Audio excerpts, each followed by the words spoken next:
그럼 이 시간 우리 옆에 분들과 이렇게 한번 인사하겠습니다. 내가 교회입니다. 당신이 교회입니다. 우리가 교회입니다. 할렐루야. 아멘. 자, 오늘 본문 말씀을 중심으로 어둠 속에서도 언약은 흐른다. 어둠 속에서도 언약은 흐른다. 이렇게 말씀을 전하도록 하겠습니다. 여러분, 지금 이제 야곱의 이야기를 시리즈로 하나님이 변화시킨 사람, 이런 제목으로 이제 살펴보고 있는데, 여러분, 지난주는 우리가 25장을 살펴보았습니다. 그리고 26장을 건너뛰어서 오늘은 27장을 살펴보는데, 26장의 이야기는 이삭의 이야기입니다. 근데 26장을 가만히 읽어보면 아주 흥미로운 특징 하나가 눈에 들어올 것입니다. 바로 아브라함에게 일어났던 이야기가 이삭에게 그대로 반복해서 일어난다는 겁니다. 마치 복사해서 붙여넣기 했던 것처럼 말입니다. 자, 흉년이 들었을 때 아브라함이 가나안에서 애굽으로 내려갑니다. 근데 이삭도 흉년이 들자 가나안을 떠나려고 했습니다. 그러니까 아브라함이 그 애굽에서 자신의 아내를 누이라 속였죠. 근데 이삭도 똑같이 자기의 아내를 누이라 이렇게 속입니다. 아비멜렉이 아브라함의 우물을 빼앗았거든요. 근데 이삭의 우물도 빼앗습니다.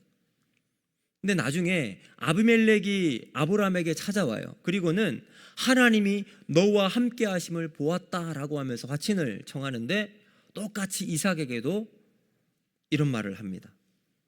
자, 아브라함이 팠던 우물의 이름도 브엘세바고요.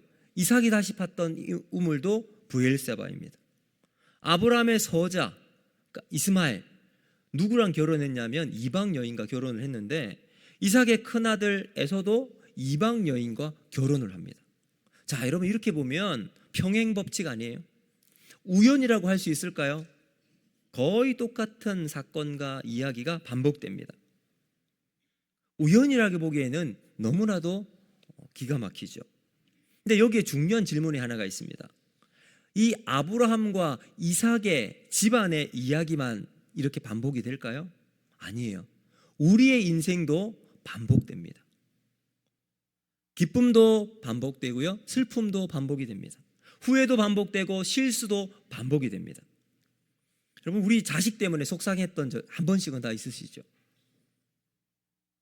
근데 언젠가 아마 우리 부모님도 저 때문에 속상했던 적이 있었을 것이라 깨닫게 됩니다. 내가 어떤 이유로 기뻐하면 그 기쁨은 이미 누군가의 삶에 있었던 기쁨이었을 것입니다. 그래서 전도서 말씀은 이렇게 말합니다. 전도서 1장 9절 말씀입니다. 우리 같이 한번 읽어보겠습니다. 시작. 이미 있던 것이 후에 다시 있겠고 이미 한 일을 후에 다시 할지라 해 아래에는 새 것이 없나니. 여러분, 정말 그렇죠. 이전에 했던 것들이 오늘 반복되고 오늘 있었던 일은 미래에 또다시 있을 것이다. 해 아래 새 것이 없다라고 말씀해요. 그러므로 사랑하는 성도 여러분, 인생은 반복입니다. 근데 문제는 반복 그 자체가 아니라 진짜 중요한 질문은 바로 여기에 있어요. 내가 내 삶을 살아가면서 만나는 이러한 반복은 무엇을 향한 반복이냐는 거죠. 내 욕심, 내 욕망을 향한 반복인가? 아니면 내 자존심을 향한 반복, 내 두려움을 향한 반복입니까? 아니면 하나님을 향한 반복이십니까? 그럼 욕망을 향한 반복이라면 다람쥐 쳇바퀴와 같을 겁니다. 열심히 막 돌아요. 근데 제자리죠. 아니, 사실은 제자리가 아닙니다. 자기의 생명만 깎아먹는 반복일 겁니다. 그러나 하나님의 말씀 안에서 하나님을 향한 우리 믿음의 반복은 어제와 똑같은 하루를 살아간다 할지라도 그 의미는 깊어지고 삶은 성숙해질 줄로 믿습니다. 마치 변증법의 나사선과 같이 조금씩 올라가는 삶이 된다는 거죠. 자, 오늘 우리가 이제 26장을 잠깐 살펴보고 27장으로 들어갈 텐데, 27장은 이삭 가족의 이야기를 우리에게 전해주고 있습니다. 근데 이삭이 그 가정을 보면 하나님 말씀대로 살아가지 못하고 말씀에 벗어난 가정의 모습을 우리가 찾을 수가 있습니다.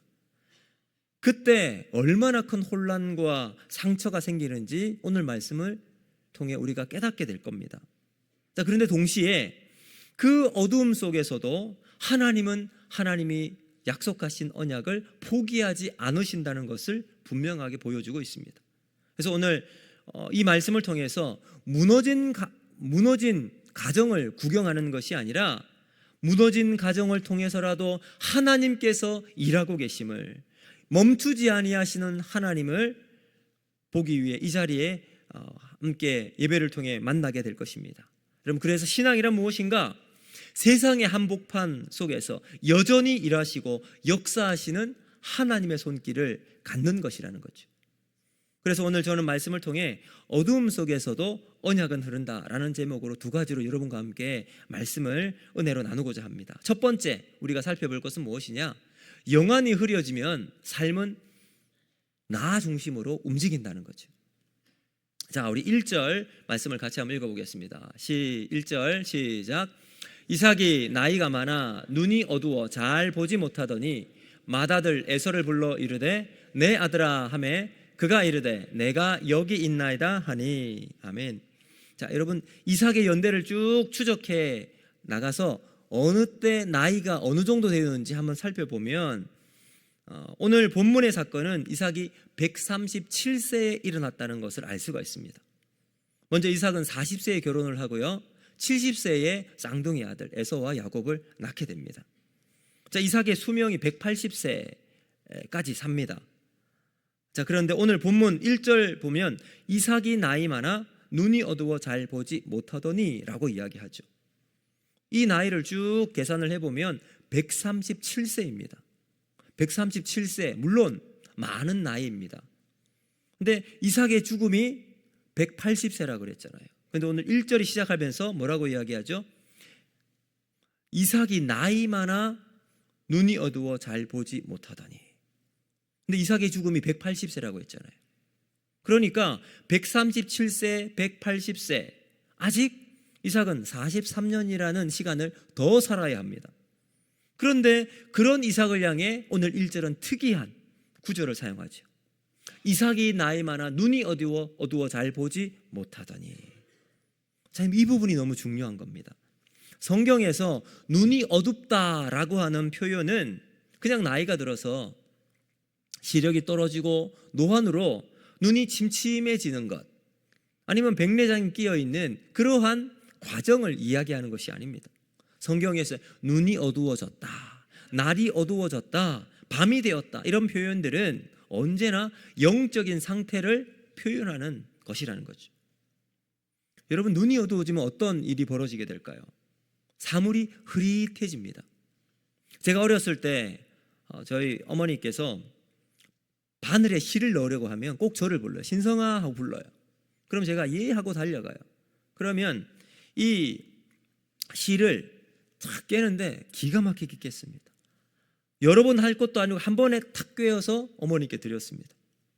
근데 지금 제가 바늘에 실을 넣으려고 하면 지금은 할 수 있을까요? 없을까요? 못합니다. 이제는 저희 아내를 부르거나, 물론 제가 바늘을 만진 일은 없겠지만 저희 두 자녀들을 부를 겁니다. 왜요? 제 눈이 나빠졌으니까요. 시력이 떨어지고 사물이 흐릿하게 보이기 때문에 그렇습니다. 근데 여기 중요한 것은 이삭이 사물이 흐릿해졌을 뿐만 아니라 판단까지 흐려졌기 때문이죠. 방향 감각이 없고 중요한 것과 덜 중요한 것에 대한 구분이 사라지게 됩니다. 이삭의 문제는 바로 여기에 있었습니다.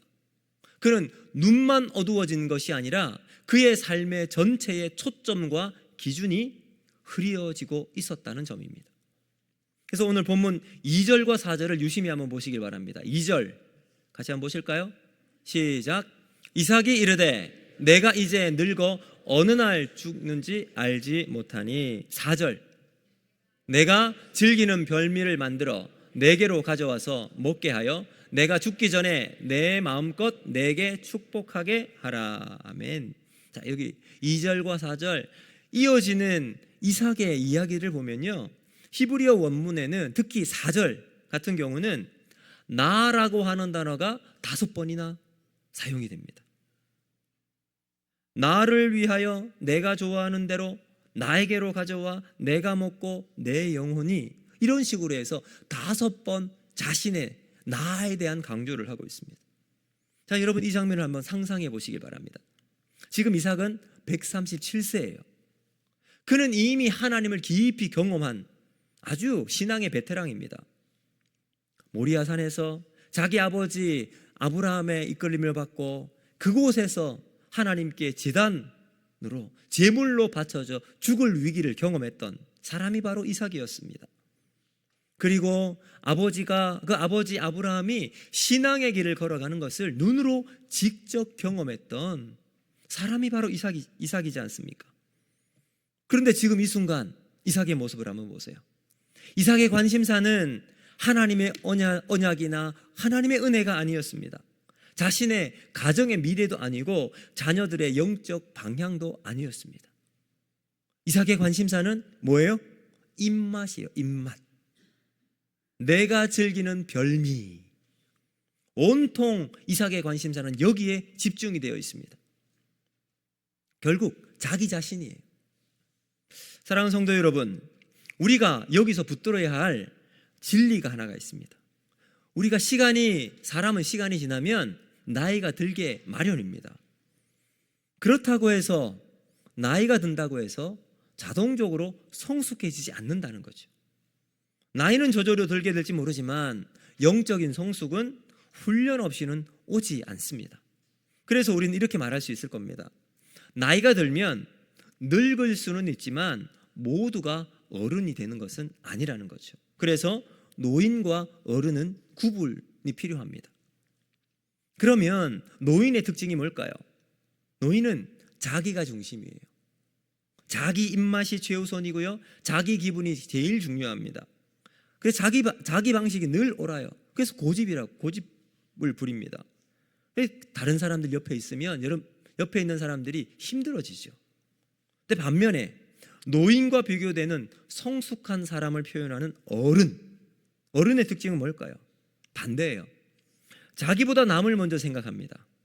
불편해도 참고 넘길 줄 압니다. 그리고 나중에 여기에 대한 대안을 제시를 하고 공동체를 살펴서 자기를 절제할 수 있습니다. 자, 오늘 우리 교회에 예배드리는 많은 분들이 계십니다. 오늘 성도들 우리 한 분 한 분을 면밀히 살펴보면 노인이 아니라 어른이 많은 것에 참 감사를 드립니다. 여러분 계속해서 우리 교회의 어른으로 성숙한 모습을 보여주시기를 바랍니다. 자, 이삭이 지금 137세라고 그랬잖아요. 그는 이미 그 집안의 제일 큰 어른이었습니다. 모든 삶의 기준이요, 표준이 되어야 했던 사람이죠. 그런데 지금 이삭의 모습을 한번 보세요. 집안의 어른, 표준, 기준, 그 모습과는 전혀 다른 모습이에요. 오히려 자기만 아는 노인의 자리에 탁 서 있습니다. 왜 이렇게 되었을까요? 성경은 우리에게 분명한 답을 제시하고 있습니다. 눈이 어두워졌다라고 말입니다. 영안이 흐려진 이삭은 그 중심에 하나님이 아닌 자기가 그 중심에 앉아 있다는 거죠. 여러분, 그렇게 되는 순간부터 인생은 삐걱거리기 시작합니다. 자, 그리고 5절을 한번 보시길 바랍니다. 5절 말씀 같이 읽습니다. 시작. 이삭이 그의 아들 에서에게 말할 때에 리브가가 들었더니 에서가 사냥하러 들로 나가매. 아멘. 자, 여기 보시면 리브가가 들어요. 자기 남편 이삭이 아들 에서에게 하는 이야기를 들어요. 근데 여러분, 이 들었다라고 하는 말은 히브리어에서 우연히 지나가다가 그냥 들리는 게 아니에요. 주의 깊게 목적을 가지고 집중력을 가지고 들을 때 사용하는 단어입니다. 근데 그 집중력으로 어떻게 들었을까요? 문 앞에서 남편의 상황을 지켜보고 조용히 방문 앞에서 남편의 말소리를 엿듣고 있었습니다. 자, 그러면 여러분, 리브가가 왜 남편 이삭의 말을 엿들을 수밖에 없었을까요? 이 부부 사이에는 대화가 없었던 가정이었습니다. 여러분, 사실 이러한 어떤 상황이 있으면 부부가 딱 마주 앉아서 여보, 하나님의 뜻이 무엇일까? 하나님이 우리 가정에 어떻게 역사하실까? 우리 자녀들의 앞길을 어떻게 준비할까? 우리 함께 손을 붙잡고 기도합시다. 여러분, 이러면 경건하고 건강한 믿음의 가정의 본을 보여주는 그런 부부 관계였다면 얼마나 좋았겠습니까? 그러나 이삭과 리브가는 그런 관계가 아니었습니다. 각각 자기 계획을 세웁니다. 남편은 남편대로, 아내는 아내대로.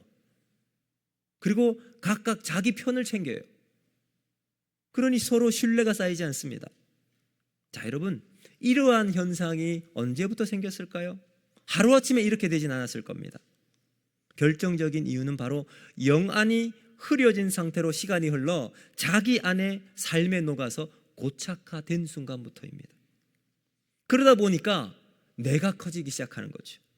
서로의 말은 듣지 않기 시작하고 자연스럽게 가정은 엿듣는 집이 되고 말았던 겁니다. 대화가 사라지고 나니까 무엇만 남을까요? 정보 수집만 남게 됩니다. 여러분, 이때부터 가정은 사랑의 공동체가 아니라 전쟁터가 되는 거예요. 누가 더 중요한 정보를 접하게 되는가? 그러니까 여러분, 이 각각의 부부가 서로 좋아하는 자식에게 사랑을 주어요. 여러분, 그러한 사랑을 우리는 뭐라고 할까? 편애라고 말합니다. 영안이 흐려지니까 사랑조차 변질되어 편애로 바뀌게 됩니다. 성경은 아주 의미심장하게 이걸 이렇게 표현합니다. 우리 1절 다시 한번 보겠습니다. 1절, 이삭이 나이가 많아 눈이 어두워 잘 보지 못하더니 그의 큰아들 에서를 불러 이르되, 여기 그의 큰아들 에서라고 돼 있잖아요. 이걸 이 원어를 자세히 보면 이런 뜻이에요. 이삭의 아들 에서. 이삭의 아들 에서예요.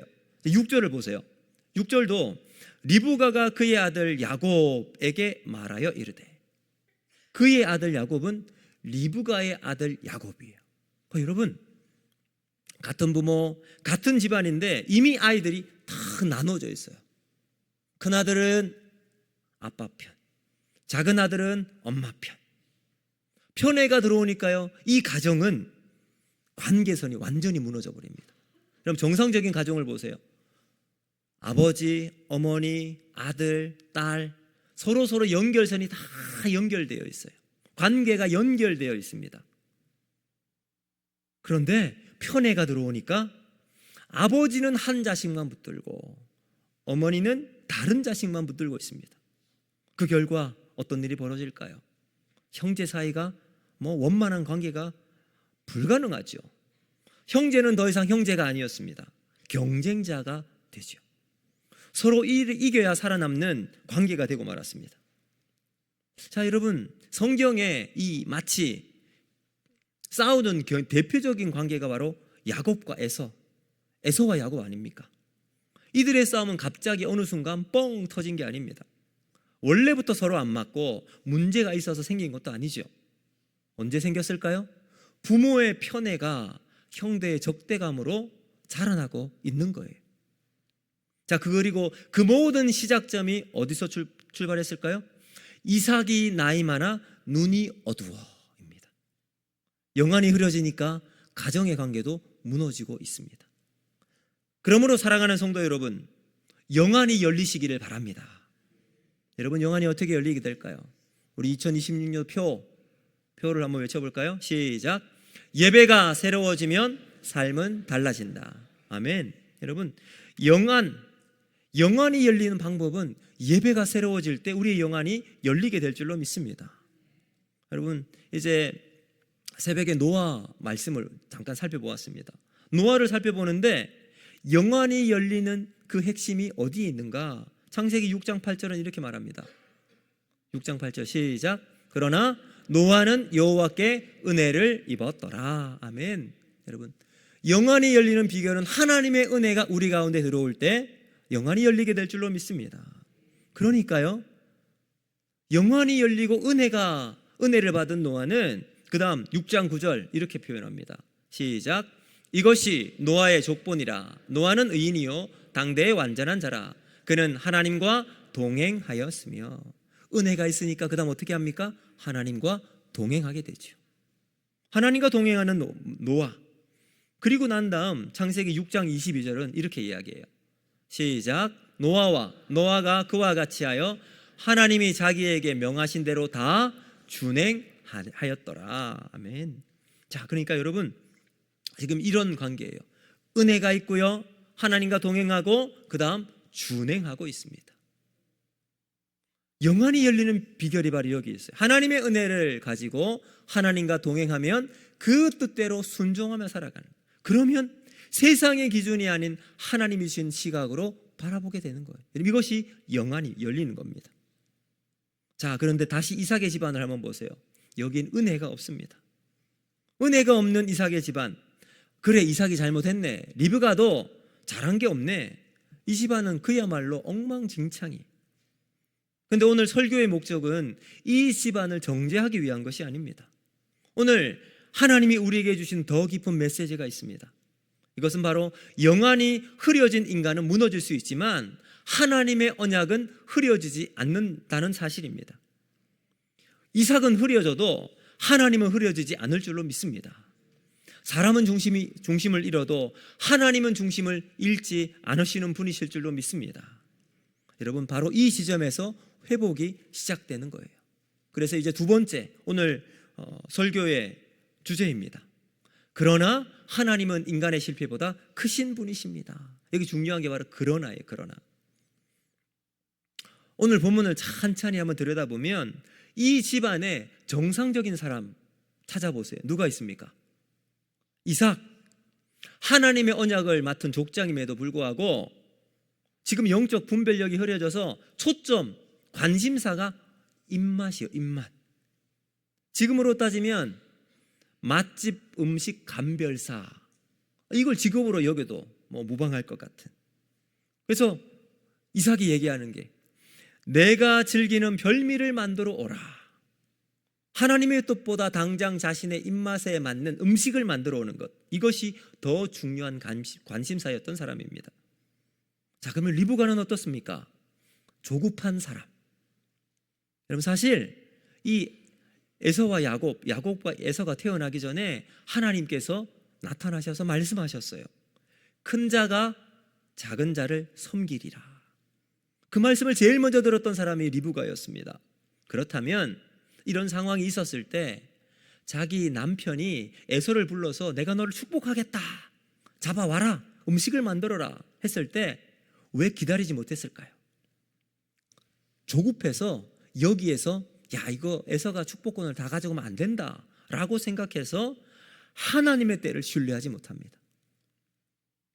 에서는 어땠을까요? 영적인 가치를 가볍게 여겼습니다. 야곱은 말할 것도 없지요. 거짓말을 서슴지 않게 했습니다. 위기를 모면하기 위해서 심지어 하나님의 이름까지 팔아 사용합니다. 20절 한번 보실까요? 20절 말씀 시작. 아버지의 하나님 여호와께서 나로 순조롭게 만나게 하셨음이니이다. 여러분, 별미를 만들어 오라고 에서에게 말했을 때 야곱이 어머니에게 염소 새끼 2마리로 딱 음식을 하고 변장을 하죠. 에서로 변장을 해서 아버지에게 딱 들어가서 음식을 드리니까 아버지가 물어보는 거예요. 너 정말 에서가 맞니? 어떻게 이렇게 빨리 잡아왔니? 했을 때 야곱의 고백이에요. 아버지의 하나님 여호와께서 나로 순조롭게 만나게 하셨음이니이다. 마치 에서처럼인 것 해서 아버지를 속이기 위해서 하나님의 이름을 사용합니다. 거짓말을 사용하기 위해서. 여러분, 충격적인 장면이죠. 하나님의 이름을 믿음의 고백이 아니라 거짓말의 도구로 사용하고 있습니다. 자, 이 집안 한번 보세요. 도덕적으로 흠이 없는 사람을 찾을 수가 있습니까? 아니면 신앙적인 모범을 가지고 있는 사람을 우리가 만나볼 수가 있습니까? 안타깝게도 아무도 없어요. 그러니 결과는 말하지 않아도 뻔하겠죠. 자, 그런데 여러분, 여기서 우리가 반드시 보아야 할 것이 있습니다. 그게 무엇이냐? 바로 이런 집안임에도 불구하고 하나님의 언약이 야곱에게 이어진다는 사실입니다. 그러면 야곱이 왜 하나님의 언약을 받고 그 축복을 가지고 살아갈 수 있었을까요? 야곱이 착해서? 야곱이 믿음이 좋아서? 아니에요. 하나님의 언약은 은혜이기 때문입니다. 하나님의 언약은 인간의 도덕성에 움직이지 않고 인간의 완성도에도 달려있지 않습니다. 하나님의 언약은 하나님의 신실하심 위에 서 있는 줄로 믿습니다. 하나님의 신실하심을 의지하고 신뢰할 때 하나님의 언약은 여러분 우리의 상황과 상관없이 흐르는 하나님의 은혜입니다. 하나님의 역사입니다. 그런데 여러분 여기도 더 중요한 게 있어요. 하나님께서 그 은혜를, 그 하나님의 언약을 야곱에게 맡겼어요. 근데 그 은혜를 값싼 은혜로 하나님이 그냥 만들지 않으십니다. 야곱이 장자권도 가지고 축복권도 가지고 이제 복된 인생이 되어서 시온의 대도를 쫙 펴는데 편도 5차선 그리고 왕복 10차선에 이르는 그러한 정말 축복의 탁 통로가 뚫린 삶을 살아갈까요? 이제 한번 보세요. 야곱의 인생이 어땠습니까?